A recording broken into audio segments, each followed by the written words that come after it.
자, 여러분 안녕하십니까? 이번 시간에는 지출 함수와 셰퍼드 렘마, 셰퍼드 정리에 대해서 설명드리는 시간을 갖도록 하겠습니다. 자, 요것도 어떻게 보면은 약간 심학습이라 할 수 있는데요.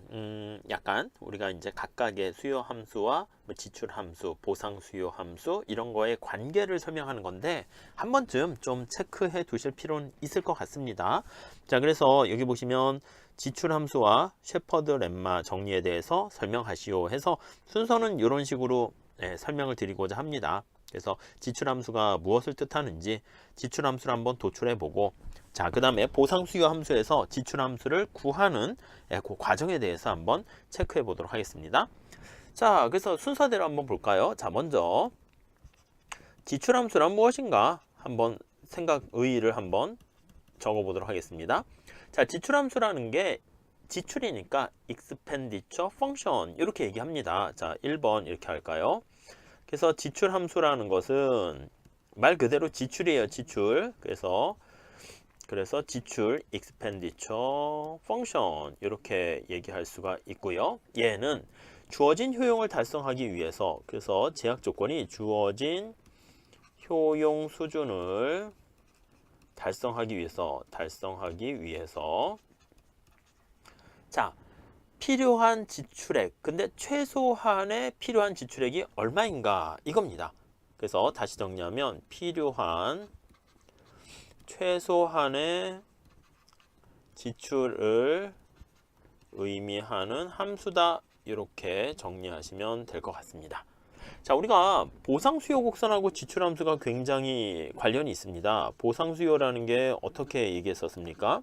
어떤 주어진 효용을 달성하기 위해서, 그 제약 조건이 이렇게 얘기했어요. 제약 조건이 뭐라고 얘기했었냐면 주어진 얼마의 효용을 달성하기 위해서 목적식이 가능한 한 최소의 금액으로 지출액으로 달성하는 거, 이게 바로 보상 수요 함수를 구하는 방법이었죠. 자, 이거 어떻게 해석합니까? 자, 다시요. 주어진 효용 수준을 달성하기 위해서, 이거예요. 주어진 효용 수준이, 이게 제약 조건이죠. 달성하기 위해서 필요한 요 지출액이 최소가 되는 거 찾는 거죠. 그래서 필요한 최소한의, 위에는 거 다시 썼네요. 지출이 어떻게 되는가, 그 문제를 푼 거랑 같은 얘기입니다. 자, 이렇게 돼 있고요. 그 다음에 여기서 나중에 한 발 더 나가서요, 보상 수요 함수를 구했잖아요. 그래서 보상 수요 함수를 구한 다음에 셰퍼드 렘마라고 합니다. 셰퍼드 정리 렘마라고도 하는데, 셰퍼드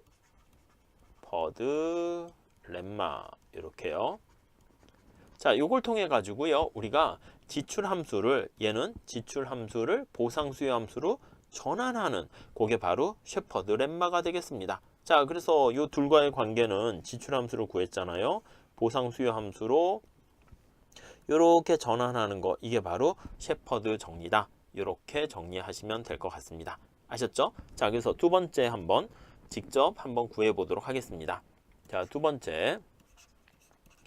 자, 지출 함수를 한번 도출해 보도록 하겠습니다. 지출 함수를 직접 도출 한번 해 보도록 하겠습니다.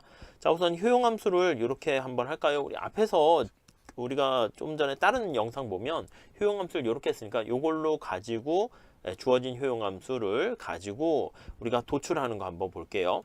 자, 보상 수요 곡선은 이거 직접 한번 구해 보시죠. 이 앞에 다른 데 동영상이 있으니까 한번 잘 체크해 보시고요.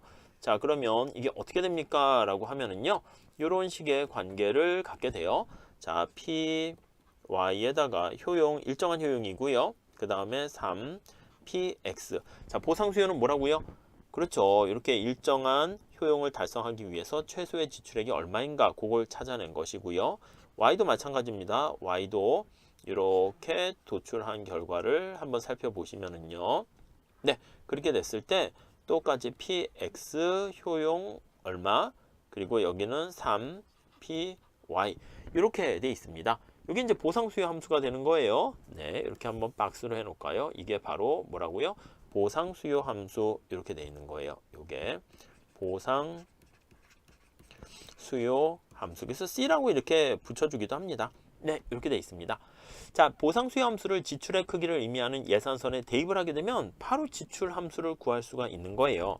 자, 우리가 요거를 목적식 할 때 지출을 극소화한다라고 했을 때, 지출액은 얼마입니까? 라고 하면 이런 식으로 이 보상수요 함수를 여기다 대입하면, 그리고 이런 식으로 이게 지출액을 나타내는 거잖아요. 그렇죠? 이게 바로 지출액이에요. 지출액. 이렇게 쓸까요? 이렇게. 자, 그래서 우리가 지금 여기 나와 있는 거를요, x에 대한 보상수요 함수를 여기다 대입을 하고, y에 대한 보상수요 함수를 여기다 대입을 하고, 이렇게 x에 대한 y에 대한 보상수요를 집어넣게 됩니다. 함수를 대입하게 됩니다. 자, 그러면 우리가 지출 함수를 도출할 수 있는 거예요. 자, 다시 한번 정리해 볼게요. 따라서 지출 함수는 뭐에 대한 함수입니까? 라고 하면 x의 가격과 y의 가격과 그리고 어떤 효용으로 이렇게 표현을 할 수가 있는데요. 이걸 직접 여기다 대입을 하는 겁니다. 자, 그러면 px가 되고요. 자, 이거 xc는 여기다 직접 한번 넣을게요. 그럼 루트 속에 넣으면 되겠죠? 이렇게 한번 넣읍시다. 직접 해보세요. 아셨죠? 여기 효용함수 이렇게 돼 있고, 여기는 3px 이렇게 됐네요. 다음 더하기, 위에 그대로씩 그대로 나온 거예요. y가 있고요. 그 다음 여기다가도 y에 대한 보상수요 값을 저거를 집어넣었어요. px 효용함수, 그 다음에 3py 이렇게 됐습니다. 자, 이거 정리하면 어떻게 됩니까? 정리하면 여기다 정리 한번 해볼까요? 네, 정리를 해보면 이게 x가 이렇게 위로 올라가는데 지워지잖아요. 하나씩. 이거 보이세요? 얘가 하나 올라가면서 지워지게 되고, 얘도 올라가면서 지워지게 돼요. 뭐 약간 지저분할까봐 제가 쓰지는 않을게요. 결과만 한번 써보도록 하겠습니다. 집어넣게 되면 xy가 그대로 살아남게 돼요. 그래서 이렇게 되고요. 여기에다가 표현을 하게 되면은 3만 남아요. 분모에는. 그쵸? 그리고 여기 px가 하나 남고, 그리고 요건 py는 그대로 남아 있고요. 그 다음에 u도 이렇게 그대로 남아 있습니다. 요것도 그냥 앞에 거 남은 걸로 해서 써볼까요? 3 이렇게 돼 있고요. 다음 더하기. 그 다음에 요 py도 요 안에 들어가게 됩니다. 들어가요. 이렇게 집어넣어요. 잘 한번 보세요. 그래서 py가 여기 들어가게 되니까 제곱으로 들어가서 위에 py랑 하나 사라지게 돼요. 그래서 여기 보시면 py가 하나 살아남게 되고요. 그 다음에 나머지는 그대로 쓰면 되겠죠. px랑 u 얼마값 이렇게 있고, py 되니까 여기 3 이렇게 되는 거 확인할 수가 있겠습니다. 자, 그러면 요거 두 개 같잖아요. 정리하게 되면 어떻게 돼요? 정리하게 되면은 요게 똑같으니까 2 해가지고요. 루트 속에 이렇게 집어넣습니다. 그래서 이렇게 보시면은 px, py 효용 얼마를 3 이렇게 되는 거 알 수가 있겠어요. 자, 여기서 다시 한번 정리해 볼게요. 그래서 지출 함수를 도출하는 방법은 여기를 잘 보셔야 돼요. 지출 함수가 뭐로 구성되어 있는가를 한번 잘 봐보세요. 자, 여기 한번 보시면 색깔을 이렇게 칠해서 한번 보도록 합시다. 이렇게 한번 보시면 되겠네요. 뭐로 구성되어 있습니까? 네, 맞아요. 이걸로 구성되어 있네. 그래서 여기를 쭉 해서 나타내 보면 어떤 지출 함수는 x의 가격, 여기 보시면 y의 가격, 그리고 또 뭐로 돼 있죠? 네, 여기 효용. 이걸로 돼 있는 거 알 수 있습니다. 이게 바로 지출함수다 라고 보시면 되겠어요. 자, 그럼 이렇게 지출함수를 구한 걸 가지고요, 우리가 보상수요 함수에서 지출함수를 구하는 거, 그거를 한번 체크해 보도록 할게요. 자, 그래서요, 한번 보시면은, 자, 우선 요거를 우리가 셰퍼드 정리라고 얘기합니다. 3번. 아이고, 좀 이렇게 해야겠네요. 3번 한번 보실게요. 3번. 셰퍼드 렘마라고 하면요. 네, 요거는 이제 뭘 뜻합니까? 라고 하면은 보상 수요 함수에서 지출 함수를 구하는 거예요. 그래서 보상 수요 함수에서 이렇게 돼 가지고 지출 함수를 구하는 방법, 함수로 구하기, 이렇게 나타내는 거예요. 그래서 지출 함수를 알고 있으면 편미분을 통해서 보상 수요 함수로 이렇게 바꿔줄 수가 있습니다. 그래서 요거 두 개 요 거꾸로 해야겠죠? 요거 두 개 왔다 갔다 하는 것을 우리가 확인할 수가 있는데, 요 관계를 우리가 체크하는 게 바로 여기 나와 있는 셰퍼드 정리다 라고 생각하시면 되겠습니다. 앞에서 우리가 도출했던 결론을 얻었던 지출 함수를 살짝 다시 한번 써볼게요. 네, 이게 어떻게 되냐면 필기한 것 좀 보시죠. 2가 있고요. 루트 속에 아마 들어간 것 같은데, 그리고요, 여기가 px고 py고 효용 u 이렇게 나와 있어요. 이거 고정되어 있는 거예요. 그리고 3 이렇게 돼 있었습니다.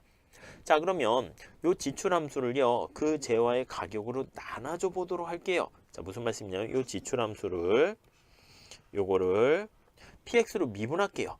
자, 그러면 라운드 px로 편미분을 합니다. 지출 함수를 이렇게 편미분을 하게 돼요. 자, 그러면 이게 2분의 1승 되는 거잖아요. 그래서 따로 뭐 이건 뭐 쓸 건 없겠죠. 그러니까 여기 보시면 px니까 2분의 1승 여기 있으니까 앞으로 내려오게 된다고요. 그렇죠. 그래서 정리를 하시게 되면 이렇게 정리를 하게 되면 px가 앞으로 2분의 1에서 앞에 2분의 2가 없어지네요. 그렇죠. 요거 한번 잘 좀 체크하시고요. 아니면 2 해가지고 이렇게 3분의 px, py, u 요거 2분의 1승이잖아요. 그 다음에 따로따로 그냥 다 집어넣어서 하셔도 상관없겠고요. 자, 그렇게 되면은 2분의 1과 2분의 1 지워지고 x에서 하나 빠지니까 x는 그냥 쑥 마이너스 1 해서 밑으로 내려가게 됩니다. 그래서 요거를 한번 잘 정리를 해 보시게 되면 자, 우리가 어떤 값을 구할 수 있게 되냐면 3은 그대로 남아있고 2는 사라집니다.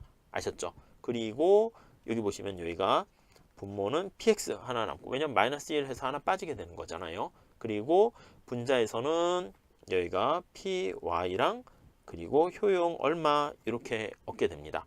이게 가만히 살펴보시면은요, 이게 우리가 앞에서 본 보상수요 곡선 있잖아요. 그거랑 똑같은 결과를 얻게 돼요. 여기 보시면 보상수요 곡선 나타낸 거, 여기 보시면 이거 있죠.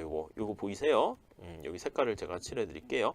요거 x에 대한 보상수요 곡선 요거 있죠. 요거랑 뒤에 나와 있는 요거랑 네, 똑같게 되는 것을 알 수 있습니다. 그래서 요거 이렇게 지출함수를 x로 미분하게 되면 이게 바로 뭐가 되는 거냐면 바로 x에 대한 보상수요 함수가 된다라는 것을 우리가 확인할 수가 있겠습니다. 이해가시죠? 그럼 이걸 y제 가격으로 미분하면 예, 마찬가지죠. 그래서 지출함수를 y제 가격으로 미분하게 되면 그러면 이거는 y제에 대한 보상수요 함수를 도출할 수 있게 된다. 그래서 셰퍼드 렘마라는 것은 지출함수랑 보상수요 함수와의 관계를 나타내는 것이다 라고 보시면 되겠습니다. 아셨죠? 잘 체크해두고 정리해 두시기 바랍니다. 네, 감사합니다.